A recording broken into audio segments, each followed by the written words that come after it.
Budget आने वाला है। साल की शुरुआत से ही सरकार बजट की तैयारियों में लग जाती है। आने वाली 1 फरवरी को देश का आम बजट पेश किया जाएगा।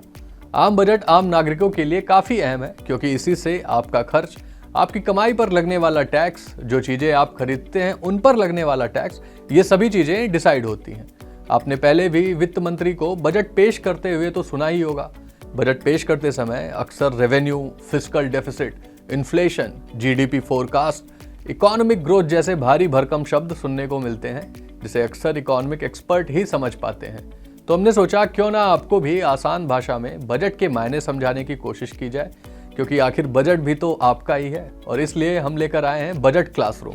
तो चलिए बजट क्लासरूम के पहले एपिसोड में जानते हैं क्या होता है बजट। बजट और कुछ नहीं बल्कि 1 साल के खर्चों और कमाई का हिसाब किताब होता है। चलिए इसे अपने घर के हिसाब किताब की तरह समझने की कोशिश करते हैं।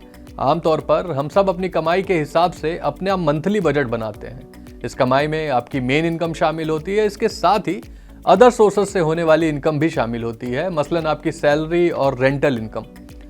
एक बार कमाई का हिसाब होने के बाद आप अपने खर्चों का भी हिसाब लगाते हैं, जैसे कि बच्चों की फीस, ईएमआई, महीने का राशन, डेली और मिसलेनियस खर्चे। और अगर आप इन्वेस्टमेंट या सेविंग करते हैं तो उसके लिए अपनी कमाई का कितना हिस्सा देना है, ये सारी बातें। और इस हिसाब से आप अपने महीने का बजट बनाते हैं। कई बार पैसे कम पड़ जाने पर आप क्रेडिट कार्ड का इस्तेमाल करते हैं, जो आप अगले महीने चुकाते हैं।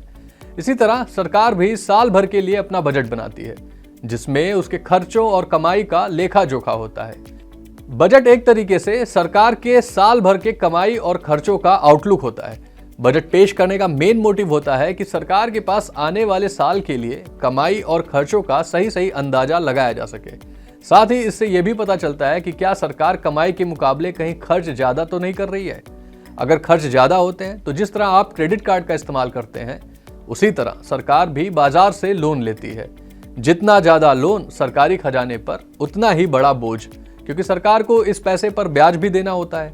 ऐसे में सरकार पर लोन का बोझ ज्यादा होने पर वो टैक्स बढ़ा देती है, जिसका असर हमारे और आपकी जेब पर आता है। और इसीलिए बजट के ही दौरान सरकार ये भी बताती है कि वो देश के लोगों पर नया टैक्स लगाने जा रही है या नहीं।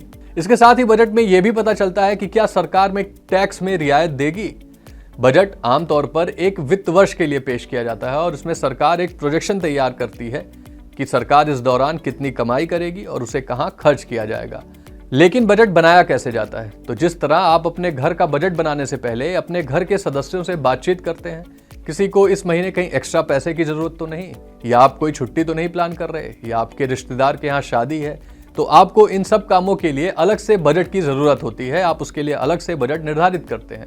उसी तरह सरकार भी बजट बनाने से पहले विभिन्न मंत्रालयों से बातचीत करती है, उनकी जरूरतों को सुनती है और इस हिसाब से विभिन्न मंत्रालयों के खर्चों के लिए बजट डिसाइड किया जाता है, जो बजट में अनाउंस होता है कि इस मिनिस्ट्री को इतने पैसे दिए गए। इसके साथ ही सरकार बजट बनाने से पहले अलग अलग इंडस्ट्री के एक्सपर्ट से भी बातचीत करती है, व इकोनॉमिक एक्सपर्ट से भी चर्चा की जाती है। और फिर इंफ्रास्ट्रक्चर से लेकर रिसर्च तक हर जरूरत के हिसाब से बजट आवंटित किया जाता है। तो चलिए इस वीडियो में बस इतना ही। बजट क्लासरूम के अगले एपिसोड में हम फिर मिलेंगे आपसे बजट से जुड़ी एक नई जानकारी के साथ। लेकिन तब तक आपको क्या करना है, आपको बजट से जुड़ी कौन सी चीज नहीं समझ में आती, वो हमें कमेंट में बताएं, ताकि हम अपने नए एपिसोड में आपके लिए वो जानकारी ला सकें।